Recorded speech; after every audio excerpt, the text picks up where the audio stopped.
Bonjour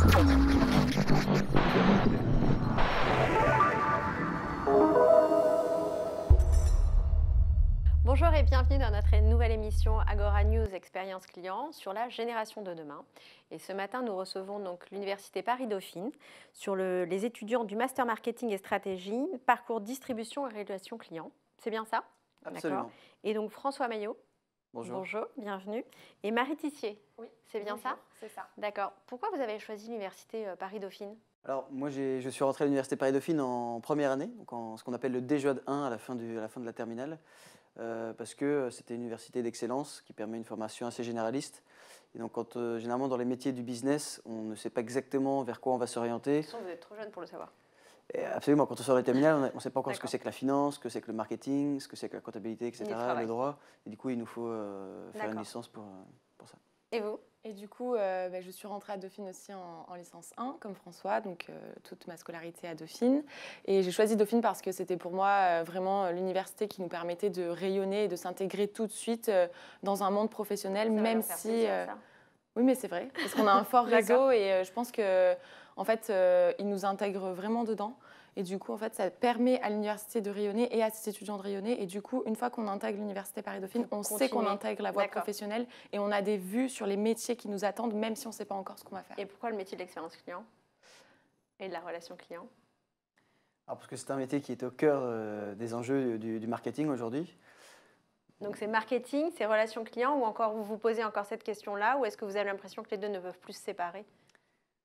Pour moi, les deux se séparent plus, dans le sens où l'expérience client aujourd'hui, c'est elle qui dirige en fait ce que devient l'entreprise. On le voit totalement aujourd'hui. Vous allez plaire à tous les directeurs de la relation client. Non, mais le client aujourd'hui est au cœur de toutes les problématiques de beaucoup d'entreprises en tout cas. Donc cette notion de customer centric, vous l'avez déjà en tête vous aujourd'hui? Oui, absolument. D'accord. Oui. Quelle expérience vous imaginez pour nous demain? Est-ce qu'il y en a une qui vous a fait écho un jour et vous vous dites bon, c'est ça que je veux faire demain, ou est-ce que c'est vraiment parce que c'est pas à la mode, mais parce que c'est aujourd'hui très porteur? Est-ce que vous avez le souvenir d'une très belle expérience, par exemple? Oui. Moi, par exemple, dans le domaine de la relation client, quand on doit se faire rembourser un article défectueux ou quelque chose comme ça, quand on n'a pas besoin d'envoyer 10 000 emails, que le moyen pour... À la mode Amazon, c'est ça que vous voulez dire? Exactement. Quand les choses sont simples, comme les choses sont simples et que le Donc problème est l'expérience résolu et client, qu'on elle nous doit fait être confiance. simple. Qu'est-ce qu'elle doit être d'autre pour vous, l'expérience client, pour qu'elle soit réussie? Pour moi, c'est aussi une communauté de clients en soi, qui s'aident et qui s'entraident et qui communiquent entre eux. Quel type de communiquer, par exemple? Par exemple, je pense à Trainline, je crois que ça s'appelle. Avant, c'était Captain Train. Oui, Captain Train, voilà, oui, eux, exactement. ils ont vraiment positionné le client au centre de leur stratégie, complètement. Et en fait, on voit que ça leur réussit énormément puisque déjà, ils n'ont que des retours positifs, ils sont très réactifs et en fait, ils sont à l'écoute à 100% de leurs clients. Et du coup, ça permet vraiment à l'entreprise d'être pérenne puisque, en fait, ils managent leur stratégie avec leurs clients. C'est-à-dire que c'est le client qui décide. Voilà. Donc, c'est pas une question. Je pense pas que ce soit une question de mode. C'est quoi l'exemple de Captain Train ou par exemple, en fait, ils ont énormément déployé la main-d'œuvre autour Enfin, ils ont plein d'employés qui sont dédiés uniquement au service client, que ce soit par téléphone ou par mail. Et du coup, le client a une réponse très rapidement, dans un premier temps, et on lui trouve toujours une solution à son problème. C'est rapide. C'est rapide, et il y a une solution. Ok. Il me semble aussi que pour Trainline, le gros avantage, c'est la rapidité de la réservation. Quand beaucoup de plateformes comme Voyage SNCF... Donc là, on parle plus de parcours client finalement aujourd'hui. Exactement, dans le parcours client. Mais en fait, tout ça est lié, c'est une expérience globale du client. Voyage SNCF, avant, ils avaient un parcours client qui était extrêmement long. Oui. Et souvent, on voit aussi, même dans les business qui sont physiques, on essaie de capter le client le plus longtemps possible sur le point de vente ou sur les sites internet. Parce qu'on se dit, plus le client reste, plus j'ai de la chance qu'il va acheter, qu'il va rester, etc.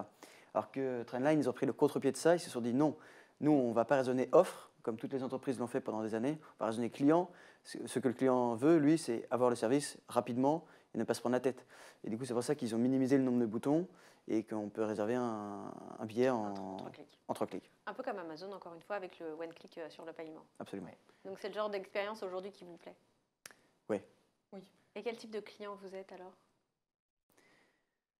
Moi, je suis plus cliente en retail physique. Oui. Je ne consomme pas trop sur Internet. Oui. D'accord. J'ai besoin de voir la matière, le produit, toucher.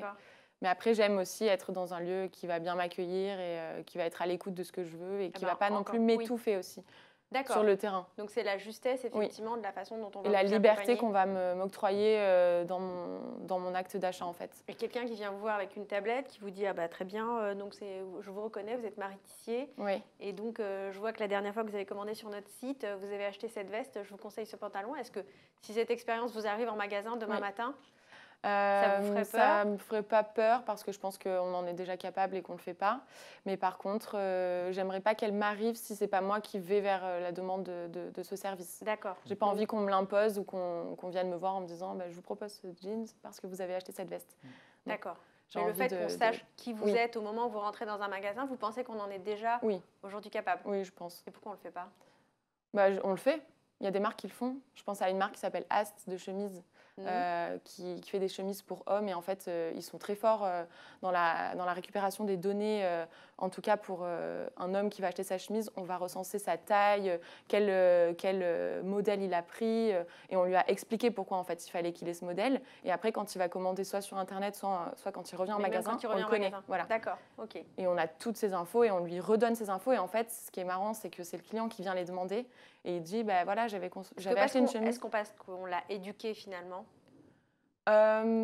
Alors moi, j'ai pas eu un sentiment d'éducation quand je suis allée dans cette boutique parce qu'en fait, c'est très intuitif. On voit vraiment que ça vient du consommateur en fait de demander l'information parce que en fait finalement, il sait que la force de vente elle est là à son service pour ça et il sait qu'il y a des spécificités précises. Donc c'est intéressant pour lui de les reconnaître. C'est son intérêt. Voilà. Quel rapport vous avez avec la data par exemple et la data privacy?